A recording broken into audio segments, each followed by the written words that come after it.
Hi, Prosperity Team. It's Dr. Money. I'm glad to be with you tonight, and I hope that you will join me here in the Prosperity Corner of the Universe because we're going into the circle of well-being, something you should do every day, something to help you breathe in the goodness and the consciousness of well-being and to give it to others. So let's do that. We imagine around us a sphere of light. Whether you can actually see that or sense that or remember a picture of a bubble you've seen. Wouldn't that be funny? Just, an iridescent bubble around you. But just see that, feel that, sense that in some way and become a part of that. And know that it is already created and it's full of good magnetizing vibrations that are attracting and bringing your good into your life, into our lives. So let's breathe in and exhale, and you continue to breathe in and out deeply all the way down a belly breathe.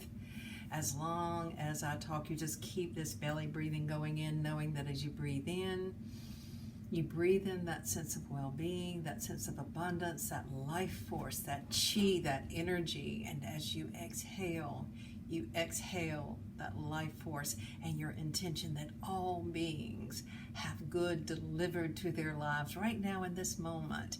All beings on the planet are uplifted through your breath, through your intention of well-being. We all want to help people. We all want to make a difference. This is it. We're making a difference. We're receiving the good of life and we're giving it through our breath.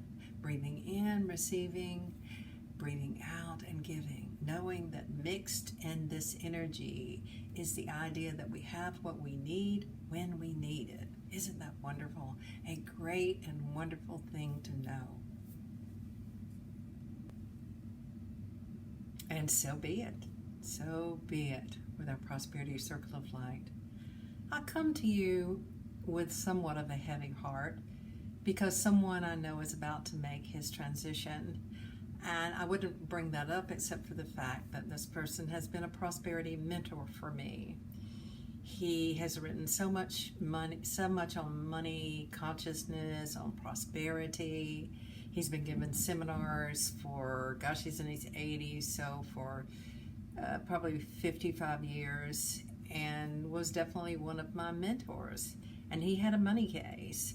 And I had a business coach who was actually companion of his, not companion, but compadre, contemporary, and he wrote a book based on this man's principles, and he's about to make his transition. But I'll tell you that these two men that influenced my life, and both became pretty famous in their fields, both were mentors, both of them had a money case, and I have a money case too. Now, what is a money case? A money case is that sometimes maybe you don't have enough money, or a money case is that you worry about money, or a money case is just like, it's just not smooth sailing. I mean, some people have a relationship case where they just can't seem to get relationships right, or they have the money case. But this is what happens. It's not bad to have a money case, because these two men worked about sharing prosperity consciousness until they took their last breaths, both of these men.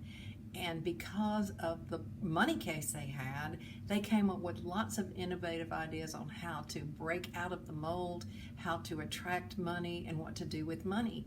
And so a lot of times what happens is the thing that we have a weakness with, because we're strengthening our prosperity muscles, strengthening our abundance muscles because they're weaker, it develops a certain path in life.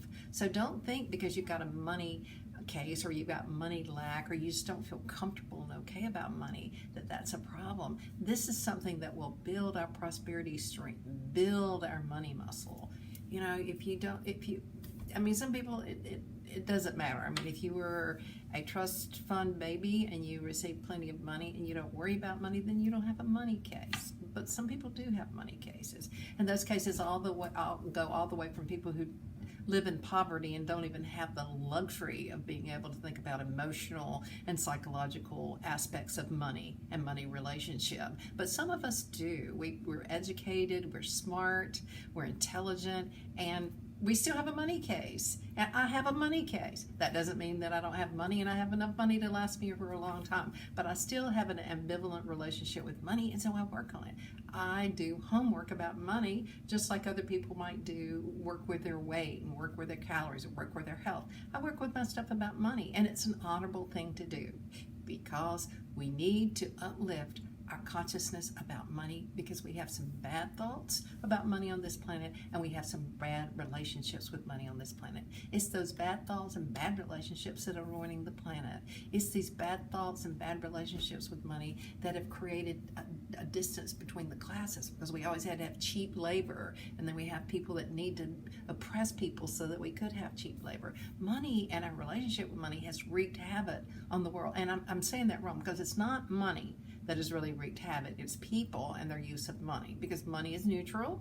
There's nothing wrong with money. Money is fine. Money is great. It's our use of money and our relationship with money that is the problem. So we want to have a healthy, good relationship with money, and we want to treat others in a way when we handle finances between them in a healthy and honest way. And we also in an expectant way of our good. We want to expect good and live from that perspective. We want to live from that prosperity perspective.